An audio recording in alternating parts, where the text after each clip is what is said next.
আজকে আমি আপনাদের সাথে আলোচনা করব যে প্রেগনেন্সির শেষের দিকে মানে 9 মাসের দিকে একটা আলট্রাসোনোগ্রাম করা কেন জরুরি। আলট্রাসোনোগ্রাম করাটা তো আসলে প্রথম থেকেই খুব জরুরি। আসলে প্রত্যেক টাইমিস্টারই হচ্ছে আলট্রাসোনোগ্রাম করার এক একটা গুরুত্ব রয়েছে। তবে আজকে আমার আলোচনার বিষয় হচ্ছে শেষের দিকে আলট্রাসোনোগ্রামটা কেন করতে হবে। শেষের দিকে আলট্রাসোনোগ্রামটা করতে হবে এই জন্য যে আপনার বাচ্চার পজিশনটা কোন পজিশনে আছে, কারণ ওই পজিশনটাই হবে ফিক্সড পজিশন।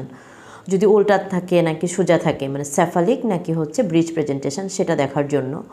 তারপরে হচ্ছে বাবুর হার্টবিটটা কেমন আছে, বাবুর হচ্ছে ওজনটা কত এসেছে, পানির পরিমাণটা কত এসেছে, এবং সব কিছুর উপরে কিন্তু আপনার ডেলিভারি প্রক্রিয়াটা কিভাবে হবে সেটা ডিপেন্ড করে যে বাচ্চাটাকে আসলে নর্মাল ডেলিভারিতে আপনি ট্রাই করতে পারবেন নাকি হচ্ছে সিজারিয়ান সেকশনে ডেলিভারি করাতে হবে। সো বুঝতেই পারছেন যে আসলে ডেলিভারি প্রক্রিয়াটা অবশ্যই অনেক ইম্পর্টেন্ট, কারণ যদি বাচ্চা ব্রিজ পজিশানে থাকে, আপনি জানেনই না যে আপনার বাচ্চাটা উল্টা পজিশানে আছে, ব্রিজ পজিশানে আছে, বাট আপনি নর্মালি ট্রাই করতে গেলেন, তাহলে কিন্তু অবশ্যই সেটা অনেক ডেলিভারির সময় সমস্যার সৃষ্টি হতে পারে।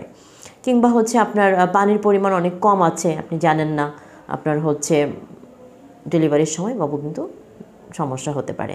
তো সেই জন্য অবশ্যই 9 মাসের প্রেগনেন্সির যে আলট্রাসোনোগ্রামটা খুবই জরুরি। ফার্স্ট টাইমিস্টারে করতে হয়, সেকেন্ড টাইমিস্টারে করতে হয়, বাট থার্ড টাইমিস্টারেও কিন্তু একটা আলট্রাসোনোগ্রাম করাটা খুবই জরুরি।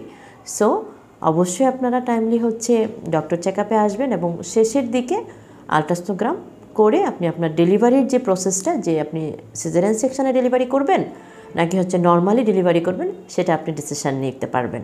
তো ঠিক আছে, সবাই ভালো থাকুন, সুস্থ থাকুন, আল্লাহ হাফেজ।